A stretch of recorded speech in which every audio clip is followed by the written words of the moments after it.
السلام عليكم ورحمة الله وبركاته. الحمد لله والصلاة والسلام على رسول الله صلى الله عليه وسلم. اللهم لا علم لنا إلا ما علمتنا إنك أنت العليم الحكيم.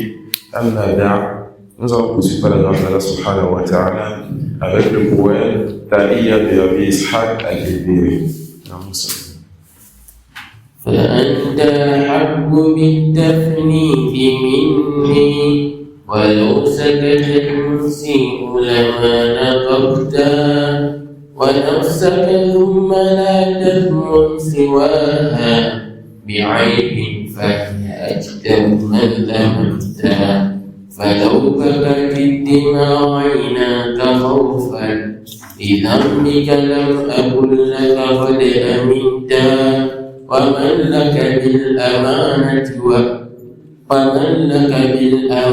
وأنت عبد أبرت فما احتموت ولا أذعتا ثقلت من الذنوب ولست تخشى لجهلك أن تخف إذا وزنتا وتشفق للمصر على المعاصي وترحمه ونفسك ما رحمتا رجعت القهقرى وخفضت عشوا لعمرك لو وصلت لما رجعتا ولو وافيت ربك دون ذنب وناقشك الحساب إذا هلكتا ولم يظلمك في عمل ولكن عسير أن تقوم بما حملته ولو قد جئت يوم الفصل فردا وأبصرت المنازل فيه شتى لأعظمت الندامة فيه لهفا على ما في حياتك قد عبرتا تفر من الهجير وتتقيه فهلا عن جهنم قد فررتا. Inch'Allah, on va essayer prochainement de ne pas trop lever la voix avec le micro, surtout pour le flash, pour ne pas déranger ceux qui font les afghans. On va continuer, Inch'Allah. D'accord, de la fin.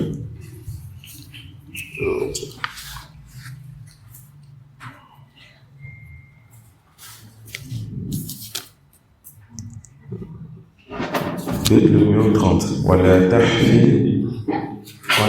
تحفل بمالك والهو عنه فليس المال إلا ما علمت وليس لجاهل في الناس مالا وله ملك العراق له تأتى.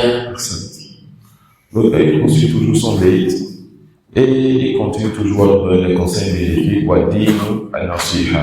La religion, c'est le bon conseil. Il dit ولا تحفل بمالك والهو عنه فليس المال إلا ما علمت وليس لجاهل في الناس معنى وله ملك العراق له تأتى. Il te dit لا تبالغ في الاهتمام بالمال ولا تعجب به.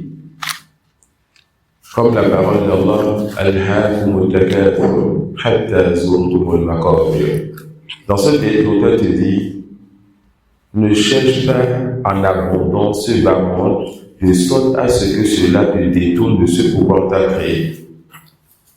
Que ton importance ne soit pas, ou bien toute ta motivation ne soit pas tournée vers le fait de chercher, de cumuler et de rassembler donc ce qu'il y a de ce bas monde, et que tu sois distrait par rapport à ce pouvoir Allah subhanahu wa ta'ala il t'a créé. وَلَا تَحْفِلْ بِمَالِكَ وَالْهُ عَنْهُ. Détourne-toi donc de la recherche de ce bas monde, si cela te détourne de quoi? De ce pourquoi Allah subhanahu wa ta'ala il a créé. Il t'a créé pour gagner cela. Allah t'a créé pour une raison. Alors il ne faudrait pas que ce bas monde te détourne de cette raison-là. Ce bas monde est juste une jouissance éphémère. Allah subhanahu wa ta'ala dit Al-mal wal-banun zinatul hayati dunya wal-baqiyatu s-salihatu khayrun inda rabbika thawaban wa khayru amala. Allah subhanahu wa ta'ala dit sur les de tradition que les biens ainsi que les enfants sont l'ornement de cette vie éphémère, de ce bas monde. Les biens et les enfants sont l'ornement de ce bas monde. Et al-baqiyatu s-salihat, les bonnes œuvres qui restent, les bonnes œuvres qui perdurent sont meilleures auprès de ton Seigneur et suscitent une belle espérance. Tu as ce bas monde et ce que tu fais comme activité ici. Et tu as la vie dernière et ce qui te rapproche de ton Seigneur. Quant à ce bas monde, quant aux biens que tu accumules dans ce monde et quant aux enfants, cela n'est que jouissance de cette vie éphémère. Cela n'est que jouissance de cette vie éphémère. Non. On a dit, on ne réserve plus les places. Il faut ranger ça d'abord, et si l'oustaz vient, on va le placer ça là où il y a de la place. D'accord? On ne réserve pas les places. Et faites ça ici, quand on étudie, la table aussi. Et faites ça même dans vos mosquées, là où on vous connaît. D'accord? Les gens vont plus vous aimer et vous considérer quand on verra que vous ne faites pas partie de ceux-là qui, lorsqu'ils viennent, même en retard, leurs places sont déjà là. D'accord? Les places sont déjà là. Alors, ce bas monde, les biens de ce monde, ainsi que les enfants ne sont que l'ornement de quoi? L'ornement d'une vie éphémère. Et ce que tu avances pour rencontrer ton Seigneur, ce que tu avances vers ton Seigneur, cela est bien meilleur pour toi et cela suscite de belles espérances. Le prophète Mohammed sallallahu alayhi wa sallam dit, comme on l'a dit dans un hadith, n'est-ce pas? La tazulu qadama abdin yawm al-qiyamah hatta yus'alu an arba'. L'un d'entre nous ne va pas donc partir, ne va pas bouger le jour dernier jusqu'à ce qu'on le questionne sur 4 choses. Jusqu'à ce qu'on le questionne sur 4 choses. Et ici, parmi ces choses, maluhu min ayna iktasaba wa fima anfaqahu. L'argent est le bien que tu as. Et le bien ne se limite pas seulement à l'argent. Tout bien que tu as, 2 questions seront posées. Une question à l'entrée, une question à la sortie. D'où est-ce que tu as obtenu ce bien et dans quoi tu as dépensé ce bien? D'accord? D'où est-ce que tu as obtenu ce bien et dans quoi tu as dépensé ce bien? Ça peut aller. Alors, le musulman doit craindre son Seigneur lorsqu'il recherche donc une part de ce bas monde. Et qu'il sache qu'on lui demandera par quelle voie et par quel moyen tu as cherché ce bien. On lui demandera quoi? Par quelle voie et par quel moyen tu as cherché ce bien. Ensuite, lorsque tu l'as obtenu, dans quoi tu as dépensé cela? Combien sont ceux qui cherchent leur subsistance dans le haram ou dans ce qui est ambigu?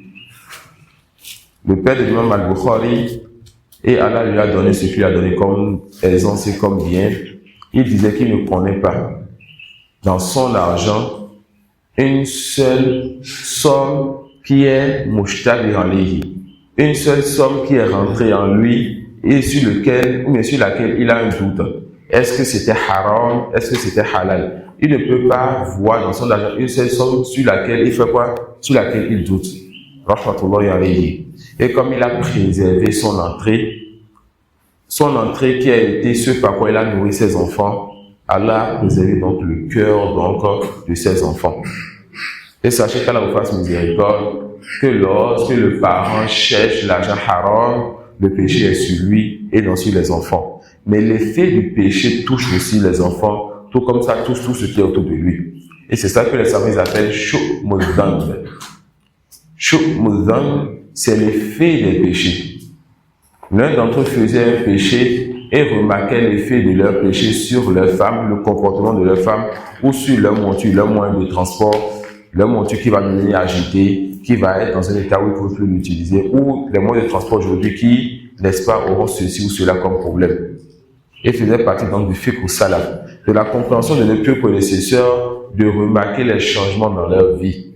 Et lorsque quelque chose les atteignait, ils ne se précipitaient pas à attaquer les autres, mais ils se regardaient eux-mêmes. C'est quoi le péché que tu as fait dernièrement? Ou bien selon toi, quelle désobéissance a amené ce qui se passe ici? Alors il y a fuite. Ils se repentent, ils regrettent cela et ils repartent dans cette fuite-là. Et vous voyez donc que leur vie, ça va mieux. Leur vie, ça va mieux. L'homme qui a réuni plusieurs causes pour que l'invocation soit exaucée. Il était voyageur et l'invocation du voyageur est exaucée. Il était dans le besoin. On voyait l'apparence de la pauvreté ou du besoin sur lui. Et l'invocation de celui qui est dans le besoin est exaucée. L'islam a regardé la situation du voyageur en détresse, même s'il est riche.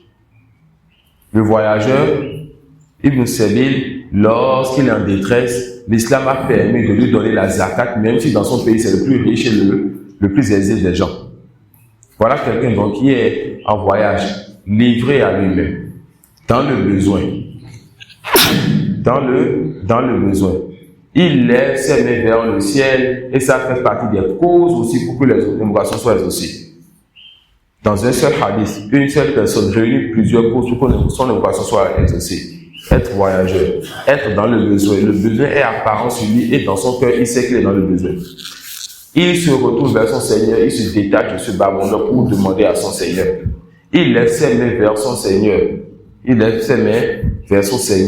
Et il fait Atawassul. Et Atawassul est de deux catégories. Si à la mesure nous allons faire une assise proprement sur cela, afin de montrer la différence entre le Tawassul qui est légiféré et ce que les soufis font.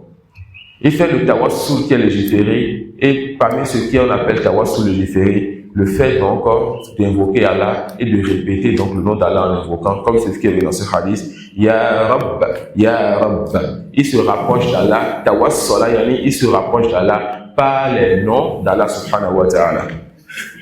Donc fait partie du Tawassul légiféré, le fait de se rapprocher d'Allah par quoi? Le fait de se rapprocher d'Allah par ses noms. Ya Rabb, Ya Rabb, al-ilhahu fi nida. Le fait donc de répéter et d'insister dans le fait d'appeler son Seigneur subhanahu wa ta'ala. Fait partie de Tawassul légiféré, ce que les jeunes, ils ont fait lorsqu'ils étaient dans la grotte et que la grotte était fermée, ils ne savaient pas comment sortir. Ils ont dit quoi? Chacun n'a qu'à dire une bonne action qu'il a fait et que s'il est sincère dans cela, qu'il demande à Allah de lui ouvrir donc, de lui accorder une issue favorable par quoi? Par cette bonne action. Et ça fait partie donc de la compréhension aussi de la religion. Tu es dans une difficulté, tu es dans une situation où tu ne trouves pas de solution. Quelque chose t'a atteint, tu veux repousser cela, ou bien tu veux un bien. On te dit pourquoi tu veux aller donc chez l'alpha marabout, ou bien pourquoi tu veux attacher ton cœur à autre Allah. Tu as plusieurs portes par lesquelles tu peux donc demander à Allah de te délivrer. Parmi ces portes, à Tawassul, le fait que tu regardes dans tes œuvres, une œuvre dans laquelle tu espères avoir été sincère pour ton Seigneur, et que tu demandes à Allah la délivrance si tu as été sincère dans cette action-là, et sache que ça fait partie des meilleures adorations. Tu es récompensé pour cette adoration que tu viens de faire, et Allah t'accordera donc quoi? Délivrance. Alors, ces trois-là, chacun a regardé une bonne action qu'il espère avoir fait pour Allah, et il s'est rapproché d'Allah en lui demandant de faire quoi? De lui accorder une issue favorable, et vous connaissez l'histoire. Contrairement à ce que les soufis font. Chez eux, le Tawassul, c'est quoi? Le Tawassul, c'est le fait de passer par les tombes ou les awliya ou les shi'ou pour se rapprocher d'Allah, c'est le shirk. D'accord? Ils ont des ambiguïtés, des hadiths, des hadiths authentiques qu'ils expliquent par autre que cela. Alors, ça devient l'assise où la réputation va apporter les ambiguïtés et va casser les ambiguïtés. Et quand nous prêtons dans son obéissance, ça fera partie de l'une des premières choses qu'on va faire quand on va retourner au cas, Inch'Allah, le fait d'aborder le Tawassul. Le fait d'aborder le Tawassul. Ceux qui ont suivi nos réfutations en janvier, qui ont dit que c'était pas encore le moment de parler, qui s'apprêtent à notre tour. Qu'à chaque fois que tu avances dans la da'wa, tu avances dans le tasbih. Chaque fois quand tu avances dans la da'wa, tu avances dans le fait de faire quoi? De déclarer ta croyance et de donner plus de détails sur le faux. Et c'était ça la da'wa du prophète Mohammed, sallallahu alayhi wa sallam. Oui, je disais quoi? C'est qui suit? Non, jazakallah khair. L'invocation de celui qui est en vous voyez comment on est faible. Je sors du sujet, ou bien je fais ce qu'on appelle al-istitrad.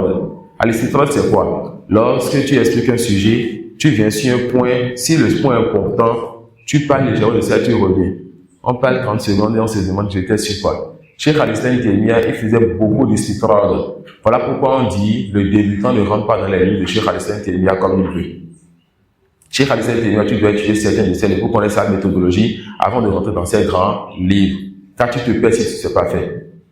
Tu es en train de lire, il vient sur un mot, il te dit c'est pour ça que il peut t'écrire 50, 60, 70 pages juste pour ce sujet-là. Après, il va te dire et revient encore sur le sujet de base. Si tu es avec un chef, le chef va te dire ce mot-là, revenez à la page et 50, 60 pages derrière, c'est la suite de ceci. Et dans les nouvelles éditions qu'on nous fait les tabarat, vous allez voir, ils vont écrire à côté du livre ici, istitrad. Donc la chef vient de prendre un mot ou un sujet, il veut parler de ça. Vous ouvrez des dizaines de pages, après vous allez voir, rejour ou ce qui va dans ce sens, pour dire qu'on est revenu au sujet de base. Ça peut aller. Voilà pourquoi ceux qui ne savent pas, ils vont se dire, chef, il parle de quoi finalement? Il te parle de croyance, il est allé dans la jurisprudence, il t'a détaillé des vadari, des divergences, et il revient encore dans la croyance, et son élève l'a suivi dans cela aussi, Ibn al-Qayyim, rahimahullah ta'ala. Ça peut aller. Alors voici quelqu'un qui a réuni les conditions pour que l'invocation soit acceptée. Il a fait at-tawassul, et vous avez compris qu'il y a la tawassul qui est légiféré, et la tawassul qui n'est pas légiféré. Vous voyez? Et il a réuni donc plusieurs choses. Il a réuni quoi? Il a réuni plusieurs choses. Mais ces personnes-là, le prophète sallallahu alayhi wa sallam dit quoi? Mat'amuhu haram wa mashrabuhu haram. Quelqu'un n'a pas touché l'oustaz, Inch'Allah. Mat'amuhu haram wa mashrabuhu haram. Ce que la personne-là, non, le prophète sallallahu alayhi wa sallam dit quoi? Mat'amuhu haram wa mashrabuhu haram. Cette personne, ce qu'elle mangeait était dans le haram. Et ce qu'elle consommait était dans le haram. Mais c'est pas ça qui était dans ce hadith-ci. Parce qu'on peut dire que cela concerne tout le monde, n'est-ce pas? Mais il y a quelque chose de particulier encore dans ce hadith qui te dira que même si cette personne mangeait le halal et buvait le halal, il se peut que son évocation ne soit pas exaucée. Je n'ai pas dit que son évocation ne soit pas exaucée. Il se peut. Et c'est quoi ça? La parole du prophète sallallahu alayhi wa sallam, wa ghudhiya bil haram. C'est quoi ghudhiya bil haram? On l'a nourri avec le haram. Ça veut dire que ses parents ont eu à lui donner une part de haram. Ils ont mis une part de haram dans son ventre. Ça peut aller. Donc le fait que le parent nourrit son enfant de haram, ça peut faire partie, c'est pas tout le temps, mais ça peut faire partie des causes pour que l'invocation de l'enfant ne soit pas exaucée. Alors ce parent qui s'est fatigué dans ce bas monde, qui sache que ce qu'il cherche de ce bas monde, c'est quoi? Il s'agit d'ornements, il s'agit de parures, il s'agit de biens éphémères qui sont dans deux cas. Soit ces biens te délaissent, soit tu les délaisses. Soit tu es éprouvé par la peine de tes biens, soit tu pars et tu les laisses en héritage. Ça suit. Mais ce que tu as laissé en héritage, cela ne te sera plus bénéfique. C'est l'argent des enfants. Tu n'as plus aucun droit sur cela. Ce n'est plus ton argent. Lorsque tu meurs, tout ce que tu as œuvré comme chose dans ce bas monde, ce n'est plus pour toi, c'est fini. Lorsqu'on t'a enterré en même temps, eux, ils sont en train de dire quand est-ce qu'on va se voir pour partager. D'accord? Quand est-ce qu'on va se voir pour partager? Mais les biens qui perdent, qui restent, c'est ça qui est meilleur auprès de ton Seigneur. Et parmi cela, les trois choses qui restent après ta mort. Et parmi ces trois choses, un enfant pieux qui invoque pour toi. Voilà que l'enfant est pieux. Il mange le halal, il boit le halal, il fait ses efforts. Mais une fois en passant, quand il invoque pour papa, l'invocation n'est pas acceptée. Pourquoi? Parce que papa a mis dans son ventre ce qui empêche l'invocation de monter vers son Seigneur, et c'est le haram. Alors, essaie donc de construire ton avenir. Essaie de prêter attention à ta vie dans la tombe, car il se peut que tu sois châtié et que le châtiment s'arrête à cause de l'invocation de ton enfant pour toi. Alors, ne fais pas partie de ceux-là qui auront besoin de l'invocation de leurs enfants et cette invocation ne va pas les atteindre parce que tu as eu à leur donner du haram. Le péché, tu l'as eu, lui n'a pas de péché. Tu seras dans ta tombe et on va vouloir te châtier pour ce péché. Il va vouloir invoquer pour toi et tu ne vas pas profiter de l'invocation là. Et Allah subhanahu wa ta'ala fait ce qu'il veut. Tu as appris, crée dans ton Seigneur sur ce que tu mets dans la bouche de tes enfants. Crée dans ton Seigneur sur ce que tu mets, ce que tu fais aller dans le ventre de tes enfants. Le prophète sallallahu alayhi wa sallam dit quoi alors? Que personne ne va bouger le jour dernier jusqu'à ce qu'on questionne cette personne sur 4 choses, parmi lesquelles ton bien, d'où est-ce que tu l'as obtenu? Tu l'as obtenu dans le halal, alhamdulillah. Tu l'as obtenu dans le haram, alors c'est grave pour toi.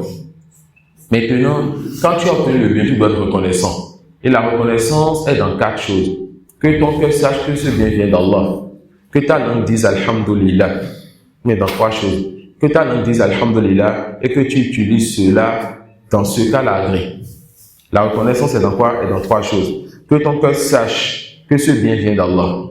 Que ta langue dise alhamdulillah et que tu utilises ce bien dans ce que Allah subhanahu wa ta'ala agrée. Alors lorsqu'Allah te donne un bien et que toi ton cœur est accroché donc au fétiche du quartier parce que c'est chez lui que tu as lui demander ce bien, alors on dit que tu as été éprouvé. Allah t'a accordé un bien qui était une épreuve pour toi, tu n'as pas été reconnaissant. Alors aucune baraka dans ce bien, tu seras questionné, châtié sur cela. Même si ce bien tu l'as trouvé par le halal, même si ce bien tu l'as trouvé par le halal, ça si tu n'as pas été reconnaissant. Le bien, il y a la porte d'entrée, la porte de sortie. Si tu as trouvé par le halal, alhamdulillah, par le haram, alors tu as bien échoué. Maintenant, la porte de sortie. Est-ce que tu es reconnaissant? La reconnaissance, d'abord que ton cœur soit accroché à Allah, tu saches que c'est lui qui a fait venir à toi ce bien-là. Subhanahu wa ta'ala. Fallahu huwa al-mun'imu wa nabiyyu sallallahu alayhi wa sallam huwa bi-partage. Allah, lui, c'est lui qui fait descendre le bien et le prophète, c'est lui qui partage. Donc, le cœur ne doit pas être attaché donc, au prophète, mais ça doit être attaché à Allah. Et c'est comme ça dans toutes nos affaires. C'est Allah qui a fait descendre le bien et papa, il partage. C'est Allah qui a fait descendre le bien et le propriétaire partage. Et c'est comme ça dans toutes les affaires. Alors, le cœur doit être accroché à Allah. Et ta langue doit d'abord louer Allah avant même que tu ne penses à remercier les créatures. Et naam, tu dois remercier les créatures. Car celui qui ne remercie pas les créatures, c'est comme s'il n'a pas remercié Allah subhanahu wa ta'ala. Si le bien est venu à toi par le moyen, la cause de quelqu'un, alors sois reconnaissant envers Allah.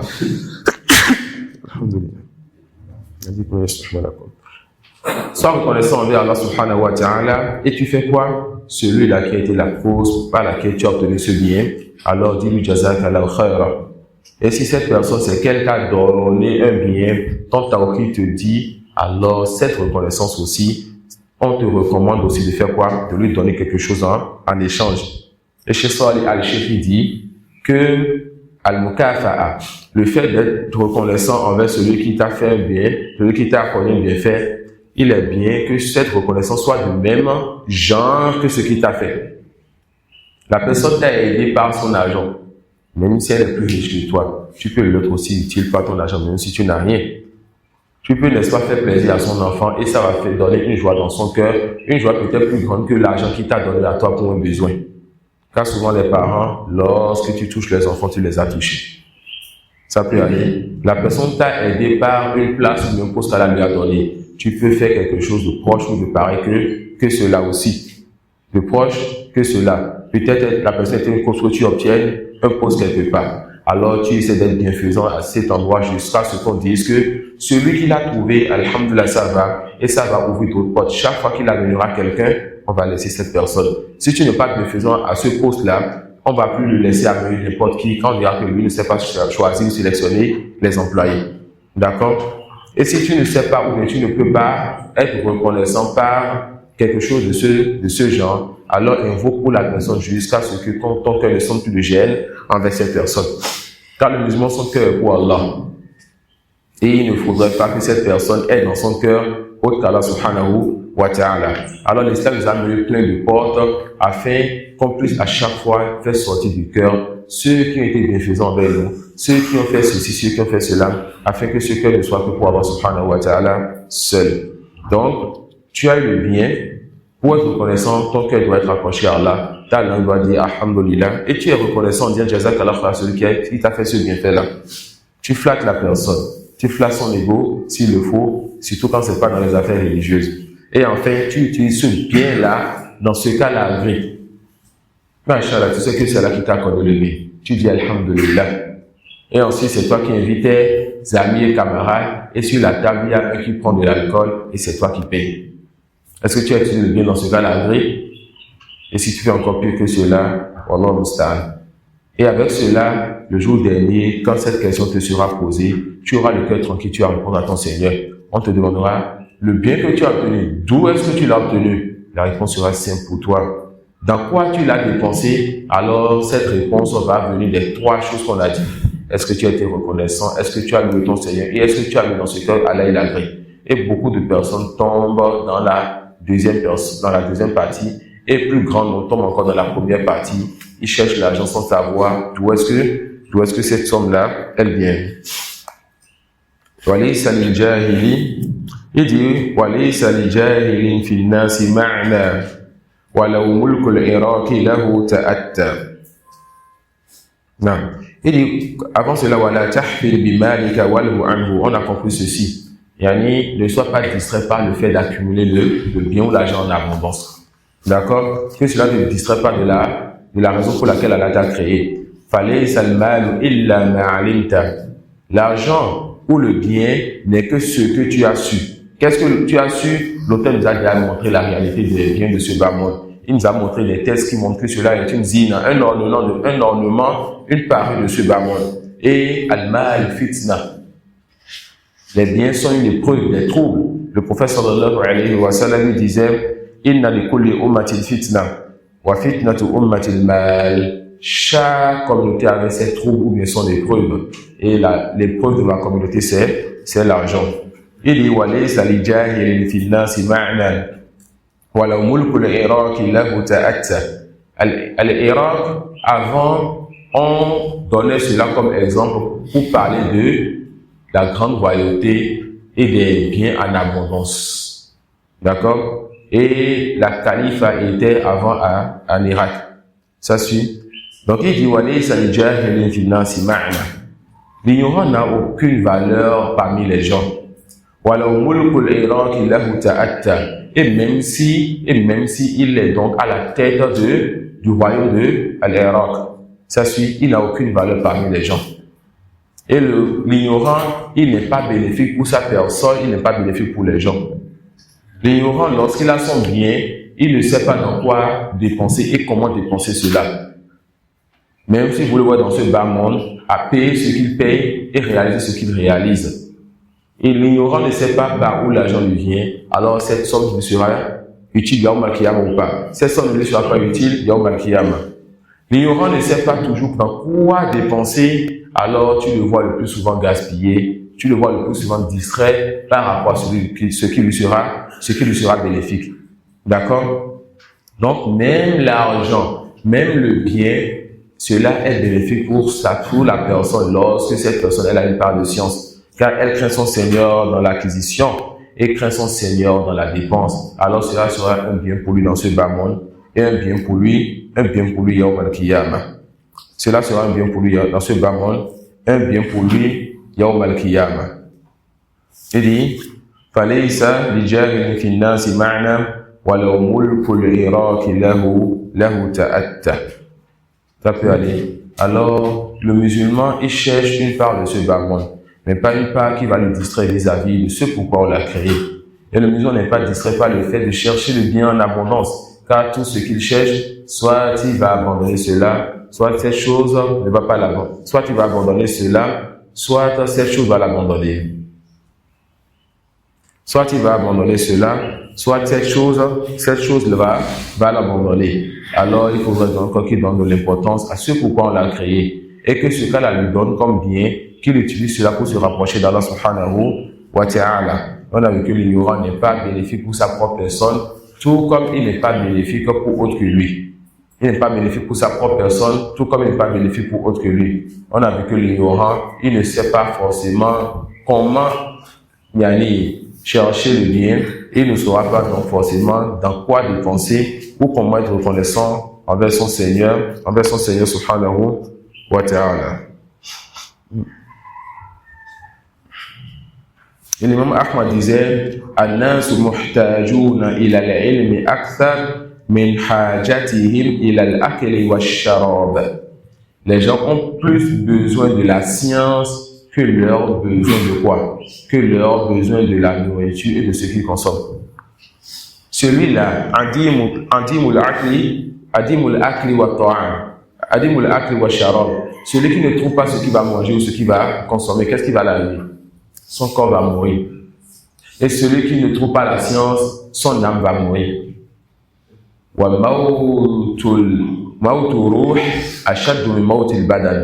mort de l'âme est plus dure et pire que la mort du corps. La mort de l'âme est plus dure et pire donc que quoi? Que la mort du corps. Nous allons nous arrêter sur ça, Inch'Allah. Et on va continuer avec Akidatu al-Wasiti wa subhanaka wa bihamdik. Ashhadu an la ilaha illa anta astaghfiruka wa atubu ilayk.